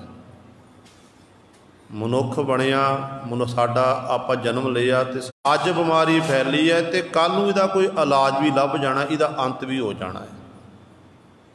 पर सानू मालक ने यह समा दिता। मनुख कहता सी कि मेरे को समा ही नहीं है, मैं इन्हां धंधियां विच खचत हां कि सिर खुरकण दा मेरे को समा नहीं है, बाकी तो दूर की गल है। तो गुरु कहता भाई तैनूं हुण तूं बिल्कुल वेला बिठा दिता, हुण तां जप लै। तो पर जे आपां ये समा नहीं सांभिया, अज नहीं सांभिया, पर गांह गुरु सर साडे कोल इहो जिहा समा नहीं आना। ये सच है। जे अज आपां ये समा नहीं सांभिया, अज साडे हथों लंघ गया, फिर गुरु सर द्वारा ये समा साडे हथ विच नहीं आवेगा। ताइयों भगत कबीर साहिबान जी कहते हैं कबीर साहिबान जी कहते हैं, कबीर काल करंत है अवह कर, अब करता सोए ताल, पाछै कछु न होएगो, जो सिर पर आवे काल। जो काल ने सिर की चोटी तो आके पकड़ लिया, फिर कुछ नहीं होना। इस करके समा है गुरु वाले बनने का। तो पातशाह कहते बाज गुरु गोबारा, गुरु तो बिना कहते घुप हनेरा ही है, अज्ञानता ही है, मिल सतगुर निस्तारा। सतगुर नूं मिल के ही ए जीव तेरा निस्तारा हो सकता है, तेरा पार उतारा हो सकता है। हो कर्म कमाणे, ते बंद गलाणे। हो मैं करदिया होया। कहते इस तरह जीव कर्म कमा रहा, कर्म भोग रहा, तो इस तरह मैं मेरी भी जिंदगी बतीत करता है। मेरी मेरी कैरों करते दुर्योधन से भाई, 12 योजन छत्र चलै था, देही गर्जन खाई। एडा इन्ना तेज प्रताप, 12 योजन तक छत्र झूलते सी, मेरी मेरी कैरव करते सी, ते होया की है, गिरजा ने दहियाँ खाना कीतियां ने। संप्रदाय महापुर करते हैं देही गिरज ना खाई। वो इस तरह आखते हैं कि पाठ करते हैं कि दही जी दुर्योधन की देही है गिरजा ने नहीं खाना की सी। उहदे च कारण सी क्योंकि जी दुर्योधन सी माता सी ना, वो पतिवता धर्म च परपक्क सी। अपनी नेत्रां उत्ते पट्टी बन के रखनी, अपने पति तो बिना होर किसी का मुख नहीं तकिया सी। जिथे जिथे जो पट्टी खोल ली, जिथे जिथे दुर्योधन के शरीर उत्ते निगाह पई है तो गुरु सवारे वो सारा पत्थर बन गया सी, मजबूत बन गया सी। इस करके संप्रदाय महापुरुष की साखी जोड़ते हैं कि देही गर्जना गई। उत्थे एक दुर्योधन की गल नहीं है, उत्थे लखां ही लोथां पईयां होईयां सन। दुर्योधन के भरा होर दी सैना इत्यादक लोथां दे ढेर लगे हुए सन। जिस करके देही गिरज ना खाई, गिरजा ने देहियां खाना की नोच नोच के। सो सतगुरु कहते ने हो कर्म कमाने। इस तरह कहते हो मैं बिच जीव कर्म कमांदा, ते बंद गलाने। इंज कहते फिर जीव बंधना विच ही बन्निया जाता। इस तरह इहदे विच ही जीव गलदा सड़दा है। मेरी मेरी धारी, ओहा पैर लोहारी। मेरा धन, मेरा परिवार, मेरी घरवाली, मेरे बच्चे, मेरे माता पिता, मेरी मेरी जिंदगी सारी वो जीव करता है। यही कहते धारण किया होया है। ओहा पैर लोहारी, लोहारी का अर्थ है लोहे दियां बेड़ियां। कहते ये मेरी मेरी ही ए जीव तेरे पैरों में लोहे दियां बेड़ियां बन के पईयां हुईयां ने। जिस करके तू बार बार जमदा ते बार बार मैं मरदा है। सो गुर मिल एक पछाणै, जिस होवै भाग मथाणै। कहते वो जिहड़ा भाई जिहदे उत्ते गुरु की बख्शिश हुंदी है, मेहर हुंदी है, जिहदे चंगे कर्म जागदे ने, वो गुरु नूं मिलदा। गुरु नूं मिल के एक परमेश्वर नूं फिर पहचान लैंदा। उस वाहिगुरु दे गुणा बहुत नूं ज्ञान हो जाता है। पर कहते वो है जिस होवै भाग मथाणे, जिहदे मत्थे दे चंगे भाग हन। सो मिलिया जे हर मन भाया, सो भूला जे प्रभु भुलाया। सतगुरु जी ये किहो जी खेड है। एक भुले फिरदे ने, एक नानू सतगुरु जी हर समय परमेश्वर चेते है। एक किहो जी खेड है। किहड़े मिलते ने किहड़े भुलते ने। तो सतगुरु उत्तर दिंदे ने, कहते सो मिलिया जे हर मन भाए। जिहड़े हरि नूं भागे चंगे लगे ने, हरि नूं चंगे लगे, गुरु नूं चंगे लगे, कहते वो फिर कहते हरि परमात्मा नाल मिल के एक मिक हो के। सो भूला जे प्रभु भुलाया। जिहड़े नूं नहीं भाए, चंगे नहीं लगे, कहते उन्होंने फिर परमात्मा ने कहते अपने आप तो भुला दिता। उहदे नाल परमात्मा ने बिथ पा ली है। नह आपो मूर्ख ज्ञानी, जे करावै सो नाम बखानी। ना को मूर्ख ना ही सियाणा। सतगुर नह आपो मूर्ख ज्ञानी। कहते कोई अपने आप तो मूर्ख नहीं बनया, कोई अपने आप तो ज्ञानी नहीं बनया। जिहदे उत्ते उस मालक की मेहर पई, निगाह पई है, उन्होंने सतगुर ने फिर ज्ञान की दात बख्शिश कर दी। जिहदे उत्ते उस मालक की निगाह नहीं पई, उन्होंने मालक ने मूर्ख का दर्जा दे दिता। बड़े बड़े कई बार इस तरह आप संसार में भी देखते हैं कि जिहड़ी साडी विद्या है, विद्या पढ़न दे नाल जीव दे अंदर ज्ञान हुंदा है। हर एक मनुख नूं वध तों वध विद्या पढ़नी चाहिदी है। अनेकां भाषावां दा मनुख नूं ज्ञान होना चाहिए। पर कई बार ऐसा होंदा जिहड़े बहुते पढ़ जाते ने, वो पढ़ ले के फिर दूजे का सत्कार नहीं करते। गुरबाणी तो कहती है विद्या विचारी तां परोपकारी, कि पराए का भला करना है, लोड़वंद की सहायता करनी है। पर अनपढ़ नूं कुछ नहीं समझना पढ़ लिख के, फिर भी गुरु सरे माड़ी गल है। ये की है? पढ़िया होया एक मूर्ख। पढ़ लिख के गुरु सर डॉक्टर बन गए, डिग्री कर ली डॉक्टरी की। हुण डॉक्टर का काम की है? इलाज करना, मरीज़ां नूं देखना। पर जे उही बनिया होया डॉक्टर कोई अपना इलाज कराने लई गया तो गुरु सरे उहदी किडनी कढ़ के बेच देवे, शरीर का कोई अंग बेच देवे, कि फिर वो पढ़िया लिखिया मूर्ख? आपां नूं सियाणा नहीं आखांगे। देखो अपने बच्चों नूं वध तों वध विद्या पढ़ाओ। तुहाडा बच्चा इंजीनियर बन सकदा, तुहाडा बच्चा एक डॉक्टर बन जाएगा, तुहाडा बच्चा प्रोफैसर बन जाएगा। वध तो वध वड्डी जिन्नी तामील वो प्राप्त वड्डियां वड्डियां डिग्रियां प्राप्त कर लवेगा, पर तुहाडा बच्चा सिख नहीं बनेगा। सिख उदों बनेगा जदों सतगुरां दी बाणी नाल जुड़ेगा। जे सत बच्चे नूं नाल नाल बाणी पढ़ाई जावे ते नाल नाल धर्म जिहड़ा अपने धार्मिक पुस्तकां पढ़ाईयां जाण, ते गुरु सारिओ फिर डॉक्टर हो के भी वो सिख होवेगा, इंजीनियर बन के भी गुरु से सिख होवेगा, प्रोफैसर बन के भी वो सिख होवेगा, क्योंकि उहदे च धर्म वाले गुण होणगे। तो वो डॉक्टर बन के किसी दी किडनियां नहीं बेचेगा। वो डॉक्टर बन के उहदे जी दया प्रवान मन में दया आवेगी कि नहीं, ये लोड़वंद आया, मैं इहदा इलाज फ्री कर, चैकअप फ्री करना करा।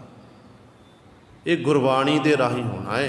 तो सतगुरु इत्थे कहंदे ना, कहंदे भाई ना है आपो मूर्ख ज्ञानी। ना तो कोई कहंदे आप कोई मूर्ख बन सकदा, ना कोई ज्ञानी बन सकदा, पर उस मालक के हुक्म दे विच उन्हें खेड बनाई चंगियाई ते बुरियाई दी।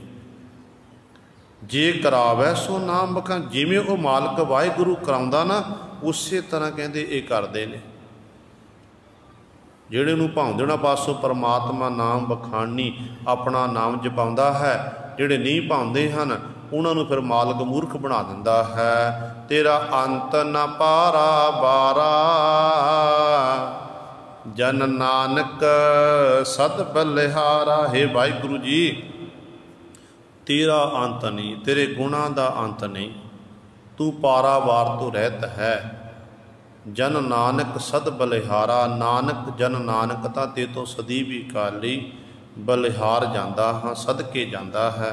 ये गुरु सवारे सतगुरु जी ने कृपा की है। दास तो बोलदे तो एक नहीं अनेकां गलतियां हो गई होणगियां।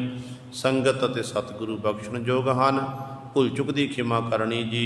आओ दो पंक्तियां पढ़ के फतेह बुलाइए। तेरा अंत न पारा बारा, जन नानक सद बलिहारा। वाहिगुरू जी का खालसा।